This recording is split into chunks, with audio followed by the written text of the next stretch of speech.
Hi everyone, it's me Angel. Welcome sa aking YouTube channel. Babasahin ko tong request ni Ma'am Amero Manilios. Hi ma'am. Sabi niya, hello ma'am, pwede po tutorial kung paano mag-apply SSS benefits as employer, Mat 1 to Mat 2. Kaya naman sa video na ito, yan po ang ating magiging tutorial. How to apply SSS Maternity 1 and Maternity 2 for employee and employer. Again, ang video na ito ay para po sa mga employee and employer ha. Kung ikaw ay OFW, self-employed, voluntary, and kasambahay, meron pa akong separate video noon kung paano kayo makapag-apply ng inyong Mat 1 and Mat 2. Just comment below pag gusto mo po ng link ng video, i-reply ko po sa iyo. Okay, step 1, maternity notification or ito po yung tinatawag nating Mat 1.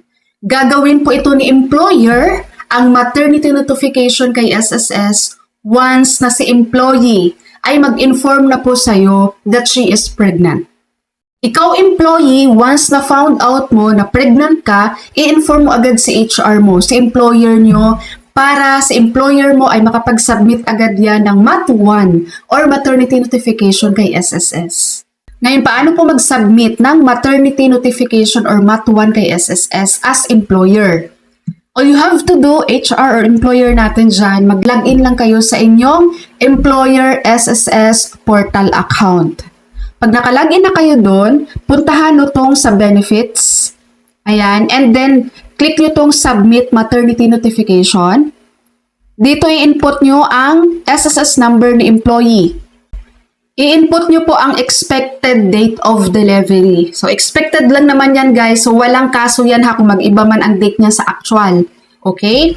And then, ito naman, employee will allocate days which shall be deducted from her SSS maternity benefits to. Ibig po sabihin nito, yung employee nyo ba mag-allocate ba siya ng paternity leave doon sa kanyang partner or sa kanyang husband? So, pwede po ditong ilalagay natin, maximum of 7 days po ito. Okay, let's say for example, gustong mag-allocate na employee. So, ilalagay nyo lang dito 7 days. Tapos, kung kanino niya po i-allocate, no, ilalagay po dito. And then, relationship. Yan po ba ay child's father or alternate caregiver? Sa hindi pa po alam guys ha, sa expanded maternity law natin ngayon, pwede po mag-allocate ng up to 7 days si babae sa kanyang partner or kung sino man yung alternative na caregiver niya na dapat po syempre kasama niya sa bahay at magiging katuwang niya sa pag-aalaga ng bata. So maximum lang yan ng 7 days. And take note employee, binabawas po ito sa inyong maternity benefits na makukuha. Kaya ako guys, mas nire-recommend ko talagang wag nang mag-allocate, wag nang gamitin yon. Kasi yung partner nyo, pwede naman yan silang mag-request ng leave without pay. Kung hindi kayo kasal, kasi pag kasal, di ba, matik naman na makapag-avail ang asawa nyo sa company nila ng 7 days paternity leave.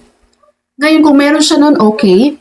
Kapag hindi naman kayo kasal, guys, mag-file na lang ng leave without pay. Huwag na kayong maglagay ng allocation. Basta ako, yun yung best sa akin na ma-recommend ko talaga, guys. Kasi ang dami ko nang na-experience na ganito sa allocation. Hindi siya worth it talaga din. Okay? Kapag naman si employee ay ayaw niyang mag-allocate, so ito po ang i-click nyo ito. Employee wants to avail the full SSS maternity benefits. So let's say for example, ito yung gagawin ni employee, ayaw niyang mag-allocate. So para makuha niya ng buo yung maternity niya. So i-click lang to and then i-click nyo po itong add. So halimbawa si employee ayaw niyang mag-allocate, gusto niya na makuha ng buo ang kanyang maternity benefits. So i-click nyo lang po ito. Ito, yan. I-click nyo lang yan. And then, i-click nyo po itong update.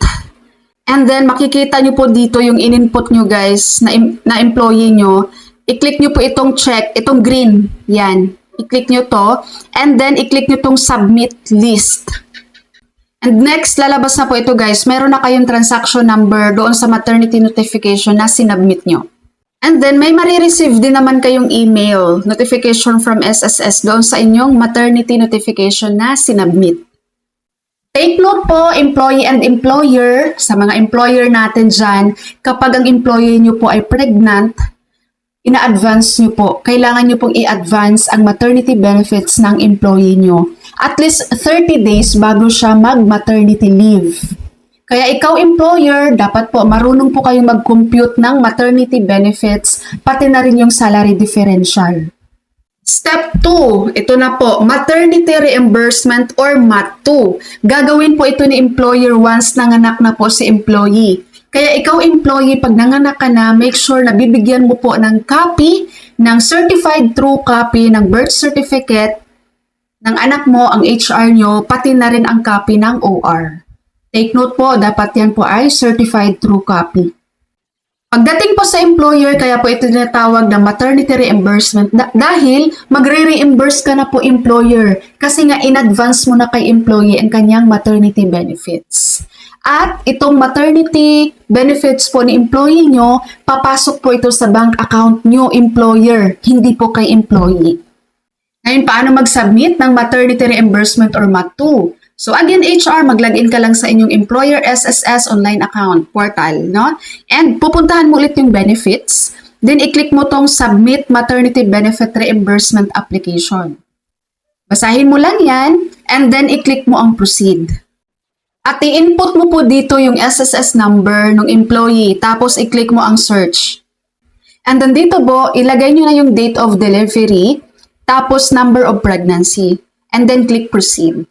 So dito po sa type of delivery, live birth, kung solo parent po siya, i-click nyo ang solo parent, no? Kung meron siyang naging allocated leave, no, doon sa MAT1, di ba, merong question doon kanina kung mag-allocate ba or hindi. So if you filled out nyo to, ha, basahin nyo lang po ito. Okay? Let's say for example, live birth yan. And then dito sa kabilang side, guys, basahin nyo muna to, ha, kung meron bang kailangan yung i-filled out dito. Let's say for example, ito, this is member, o kaya naman separated from employment, absence without, no, official leave, or nag-awol ba si employee. So, kailangan nyo rin po itong basahin. Okay? Kapag na-fill out nyo na yan, i-click nyo ang Proceed. And then dito na po kayo sa Attach Documentary Requirements. I-attach nyo po dito ang Proof of Advance Payment. Yan, yung pinapirmahan nyo doon sa employee nung binigay nyo ang advance ng kanyang maternity benefits. I-click nyo lang tong Choose File, tapos upload nyo. Dito naman sa pangalawa, Proof of Child's Birth. Again, CTC, Certified True Copy ng Birth Certificate, pati ang OR po. Okay? Isang file lang nandito yan. So, alam nyo naman yan, HR, paano kayo mag-upload ng isang file lang, di ba? So, i-click nyo rin yung Choose File, tapos upload nyo. And then, i-click nyo ang Proceed. And then, i-click nyo lang tong box ng certification, tapos i-click nyo ang I certify and submit. And lalabas na to, guys. You have successfully submitted your maternity benefit reimbursement application to SSS. And take note, HR, hindi pa yan nagtatapos dyan. Pag nakapag-submit na kayo ng MAT2, kailangan pong i-confirm or i-certify ni employee nyo na na-receive niya yung advance payment nyo sa kanyang maternity benefit. Mag-i-email po sa kanya sa SSS na kailangan niyang i-confirm or kailangan niyang i-certify na natanggap niya yung advance payment doon sa kanyang maternity benefits within 7 days. Kaya pag nakapag-submit ka na HR ng MAT2, i-inform nyo rin po si employee nyo na i-certify, naka-receive na ba. Tanungin nyo kung naka-receive ka na ba ng notice mula kay SSS na kailangan mong i-confirm or kailangan mong i-certify na nakatanggap ka sa amin ng advance payment. Pag within 7 days, guys, hindi niya yan ma-confirm or hindi yan ma-certify ni employee, mare-reject po yung application nyo. Kailangan yung mag-re-apply ulit. Alright, so ganun lang po ang process once si SSS employee female member ay buntis at magki-claim ng maternity benefit.